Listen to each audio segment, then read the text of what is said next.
Salut à tous, on se retrouve aujourd'hui pour l'épisode 3185 du Zap Image. On commence en ce dimanche 19 janvier avec des anniversaires et on commence tout d'abord avec le nouveau joueur de l'équipe d'Aston Villa, Daniel Malen, qui a été transféré il y a quelques jours de Dortmund à Villa pour 26 millions d'euros bonus inclus. Et bien il fête aujourd'hui ses 26 ans comme le prix de son transfert. Bon anniversaire à lui et également Mohamed Ali Chaud, l'ailier droit de l'équipe de Nice, il fête aujourd'hui ses 21 ans. Walter Benitez, gardien de but du PSV, fête aujourd'hui ses 32 ans. Ou par exemple, Ilex Moriba, ancien joueur du FC Barcelone, il joue maintenant au Celta Vigo, il fête aujourd'hui ses 22 ans.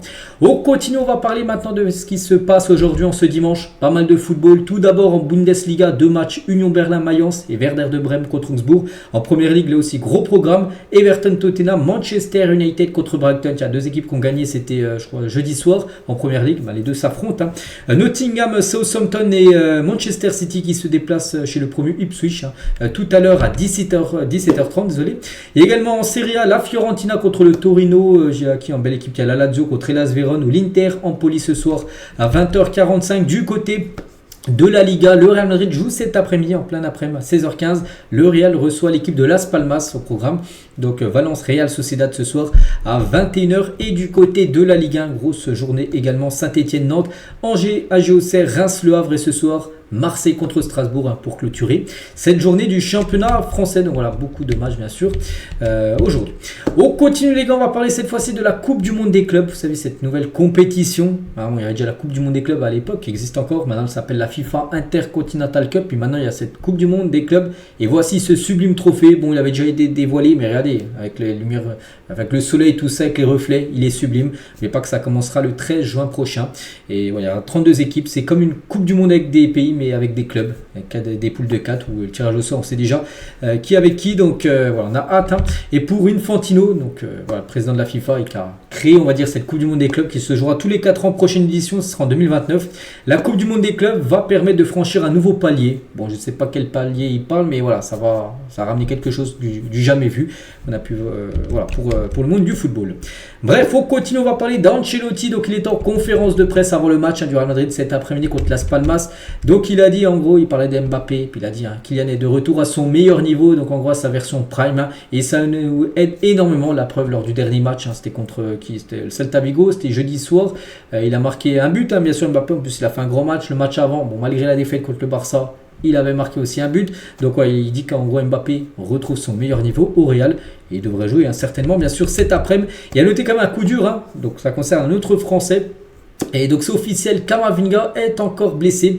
Il s'est blessé récemment. Donc le Français touché au biceps fémoral gauche, environ 3 semaines d'absence. Communiqué officiel de la part du Real Madrid. Donc voilà, il sera indisponible bien sûr pour le match du jour. Il nous croit également le match de Ligue des Champions là, qui arrive au milieu de semaine pour l'équipe madrilène.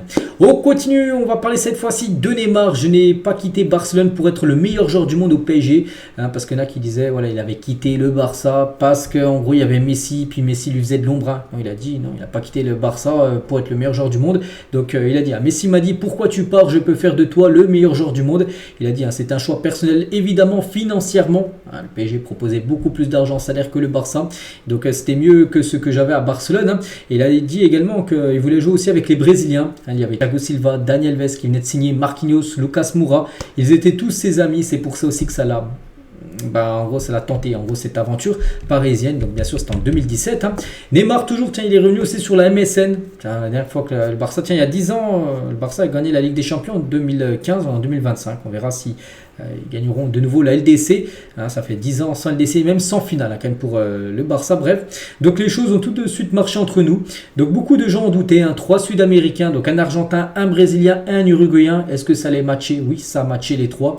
Donc mais on a montré que ça pouvait fonctionner et ça a d'ailleurs incroyablement bien fonctionné avec la Ligue des Champions en plus remportée. Aujourd'hui, on se souvient de nous comme d'un grand trio, d'un des plus grands moments de nos carrières, bien sûr. Voilà, les 3, c'était exceptionnel. Et toujours avec cette MSN. Donc Neymar a fait en sorte que Luis Suarez gagne le soulier d'or en 2016 devant Cristiano Ronaldo. Le Uruguayen avait mis 40 buts en Liga. Donc Messi n'avait pas mis énormément de buts lors de cette année 2016, mais il y a Ronaldo qui marquait beaucoup de buts côté Real Madrid. Et du coup, voilà, c'est simple. Il a dit quand Suarez est en compétition avec Ronaldo pour gagner le soulier d'or, le meilleur buteur en Europe, et ben Messi et moi avons fait tout ce que nous pouvions faire pour l'aider à marquer. En gros, des passes D, ils ont essayé de faire le maximum de passes D pour Suarez. Les pénaltys, c'était pas Messi qui les tirait en 2016, c'était Suarez pour marquer des buts et pour être en concurrence. En gros, c'était les trois contre Cristiano Ronaldo. En gros, donc c'était Suarez quand même qui a remporté ce soulier d'or. Toujours avec Neymar, ne pas avoir gagné le ballon d'or. En y repensant, je me dis que j'ai été malchanceux avec les blessures. C'est vrai que encore une dizaine d'années, les Gonzales, le joueur, il va remporter un, voire plusieurs ballons d'or. C'est vrai que si on fait le bilan, 2025, quasiment, voilà, maintenant c'est fini pour lui le ballon d'or, il ne gagnera plus. Donc voilà, il est très il dit qu'il est un petit peu déçu, bien sûr. Après, il dit que c'est à cause des blessures, certainement. Vu la manière dont je joue au PSG, je suis sûr que j'aurais gagné le ballon d'or, mais ces blessures m'ont freiné. C'est vrai. Bon, après, voilà, c'est dommage, bien sûr, pour Neymar. Donc voilà, tout ce qu'il avait à dire à Neymar, les gars, quelques déclarations intéressantes. On continue, on va parler de toute autre chose. Rennes, les gars. Et Rennes met un loft en place, comme ça a été le cas dans pas mal de clubs comme le PSG il y a quelques temps. Donc des joueurs en gros qui doivent partir. Les joueurs qui le composent, donc Camara, un joueur finlandais, donc il est arrivé l'été dernier pour 7 millions d'euros. Il n'a pratiquement pas joué cette saison. Enfin là, sur les 6 premiers mois, il faut qu'il parte. Voilà, déjà dans le loft, alors qu'il est arrivé il y a quelques temps. La même chose pour Grönbeck, lui aussi un joueur danois. Il est arrivé pour 12 millions d'euros l'été dernier. Il joue pas sous Sampoli. Gallon et Santa Maria, voilà, sont en gros les joueurs, ces 4 joueurs dans le loft du côté de Rennes. Ils sont invités à partir sur ce mercato hivernal. Le Bayern Munich envisage de recruter Jamie Bino Gittens, donc il viendrait pour remplacer Leroy Sané en instance de départ. Sané, un petit rappel, aujourd'hui on est le 19 janvier, fin de saison, fin de contrat pour le Leroy Sané, qui ne devrait pas prolonger, et du coup il va falloir trouver son remplaçant, et le Bayern miserait sur ce joueur de Dortmund. On sait que le Bayern adore aller chercher les meilleurs joueurs Dortmund. Il y a eu Lewandowski, il y a eu Mathieu Mels, il y a eu plein d'autres cas, et ça pourrait être le cas également. Concernant ce joueur, l'OM fonce sur Renato Vega pour un transfert, donc c'est un joueur de Chelsea. La Lazio et Dortmund sont également intéressés, mais pour un prêt. Chelsea croit en son jeune latéral gauche et aimerait l'envoyer en prêt au BVB, mais l'OM tente le coup, tout simplement. Concernant Renato Vega, joueur portugais. Concernant la rumeur qu'on a pu entendre de Christopher Nkunku du côté du Bayern, il a réagi, le directeur sportif qui était en conférence de presse du Bayern, il a dit, un directeur sportif du Bayern, ni un départ de Mathys Tel et une arrivée de Christopher Nkunku. Il a dit tout d'abord, nous voulons que Mathys Tel réussisse au Bayern Munich, et Nkunku, il n'est pas question que le recrute en attaque, parce qu'il y a des rumeurs en gros que le Bayern le voulait, et en gros ils disent que non, ils ont déjà ce qu'il faut en attaque. Voilà, cette équipe du Bayern. Tiens, en parlant du Bayern, on peut penser à ce joueur historique, légende bien sûr, en Allemagne et au Bayern, c'est Thomas Müller, et lors de ses 2 premières coupes du monde avec l'Allemagne, c'était fort en 2010 et 2014, regardez-moi ces stats, donc tous les matchs en gros qu'il a joué, on peut voir, la première coupe du monde qu'il a fait, il y a seulement contre la Serbie, il n'avait pas été buteur ni passeur D, sinon tous les autres matchs, buteur que l'Angleterre, il a marqué un doublé, une passe D, voilà, incroyable, et en 2014, en plus l'année du titre, contre le Portugal, il y avait une victoire 4-0 de l'Allemagne, en 2014 il a marqué un triplé quand même, Thomas Müller, donc les États-Unis avaient marqué contre le Brésil en demi, souvenez-vous, là, il y a eu combien, 7-1, buteur et passeur D, voilà, donc c'était exceptionnel, bien sûr, Thomas Müller. On continue à parler de Thierry Henry sur la médaille d'argent aux Jeux Olympiques 2024 de l'équipe de France olympique, il y a quelques mois. Il a dit, j'avais besoin de me prouver que je pouvais mener un groupe, il est important que les gens sentent que nous battions pour le maillot. Aujourd'hui, j'aspire et j'aimerais retourner sur un banc. Voilà, maintenant il veut retrouver un banc. C'est vrai qu'il avait entraîné l'équipe de France Espoir, il avait dit de toute façon après les Jeux je partirai, donc il est parti depuis, il n'a pas trouvé de club, et là il a envie de prendre une nouvelle équipe, un club, une nation, j'en sais rien, mais il veut retrouver un banc. Et tiens, en parlant de Patrice Evra, donc il a envoyé un message, tiens, à Thierry Henry, vu qu'on parlait de lui, donc Henry m'a beaucoup inspiré en tant que joueur et personne, je le considère comme un frère, quand tu viens des Ulysses du 91, Thierry Henry représente beaucoup, parce que les deux viennent des Ulysses, voilà, une ville bien sûr dans l'Essonne. Et Henry, tiens, sur la possible nomination de Zidane à la place de Deschamps chez les Bleus, parce qu'Henry peut être aussi une option pour prendre l'équipe de France A, même si bien sûr le grand favori reste Zidane. Il a dit Henry, ça a été depuis longtemps ce que tout le monde pensait et demandait, ça serait mérité tout simplement. Peut-être un jour il le sera Henry, mais peut-être c'est pas le moment maintenant. On pense tous le moment de Zidane bien sûr pour prendre cette équipe de France. Bon, ça ne sera pas pour maintenant, n'oubliez pas que c'est Deschamps, il partira l'année prochaine, enfin dans 1 an et demi après la Coupe du Monde 2026. Donc voilà, on a le temps que Zidane soit annoncé officiellement. Enfin, si c'est lui, bien sûr, le nouveau coach des Bleus. Officiel, un ancien des Bleus du Real Madrid au Red Star, de Grégory Dupont, vient d'être nommé directeur du football du club de Ligue 2. Il est notamment passé par Lille, le Celtic et les équipes de Deschamps et Zidane. C'était l'adjoint avant de Zidane à l'époque, quand Zidane était entraîneur du Real Madrid. Et bien, il y a lui qui travaillait avec lui au Real. Donc maintenant, lui, il est directeur du football du côté de Red Star, en deuxième division française. Officiel, le FC Valence présente son projet du nouveau Mestalla. À Valence, les gars, ils construisent un nouveau stade. Donc 75 100 places prévues, c'est énorme. Et le chantier peut enfin reprendre après 17 ans après le début des travaux. C'est que c'est un peu fou ce qui s'est passé. Les travaux ont commencé il y a 17 ans.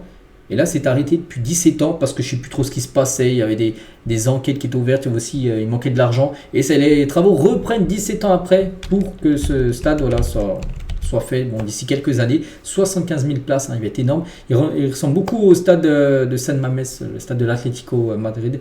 L'Atlético Bilbao plutôt. Donc, il va être sublime. Bon, il sera fini, pas maintenant. Officiel initialement prévu du 1er au 28 février prochain. La CHAN a été reportée au mois d'août 2025, donc les infrastructures au Kenya, en Tanzanie et en Ouganda, trio organisateur de cette CHAN, doivent être encore inspectés. Donc c'est quoi déjà la CHAN par rapport à la CAN? Donc la CAN, on a pu voir par exemple, c'est tous les joueurs qui sont convoqués. Des joueurs par exemple, Salah il avait été convoqué avec l'Égypte, mais là la CHAN en gros c'est pareil, c'est une CAN mais qu'avec des joueurs qui jouent dans les clubs locaux sur le continent africain. Donc il n'y a aucun joueur qui joue en Europe qui pourra jouer cette compétition. Vous avez compris? Ce sera que des joueurs, par exemple un joueur égyptien, il jouera dans le championnat égyptien ou sur le continent africain. Donc voilà, ça commencera en août prochain. Ça devait commencer d'ici quelques jours, mais voilà, pour ces raisons-là, c'est décalé à quelques mois. Ronaldo R9, donc cette photo où je me bats contre Cannavaro et Maldini est la plus belle photo que j'ai jamais vue, la plus belle qui a été prise de moi. Avec déjà sur cette photo, il y a déjà 2 joueurs sur 3 qui ont remporté le ballon d'or. Donc Ronaldo et Cannavaro. Maldini a pu le remporter aussi, tellement qu'il était bon. Et c'est que l'on parle de 2 très grands défenseurs à l'époque, Cannavaro et Maldini contre R9, l'un des meilleurs attaquants de l'histoire du football. Donc voilà, Ronaldo, il dit que c'est l'une des plus belles photos qui a pu être prise par lui, enfin de lui plutôt. Tiens, notre Brésilien, c'est fini les gars, bientôt propriétaire d'un club. Donc le Brésilien est en négociation pour acheter le club de Alversa, donc une équipe de D2 portugaise. La somme avoisinerait les 10 millions d'euros. Il fera un peu comme son ami Kylian Mbappé qui a racheté le Stade Malherbe de Caen, une équipe de Ligue 2 française. Donc lui il devrait racheter cette équipe là très prochainement. On va parler du numéro 9, une espèce menacée en Ligue 1, c'est vrai, parce que regardez la proportion des buts marqués par les avant-centres en Ligue 1. Et bien seulement 29% des numéros 9 ont marqué un but.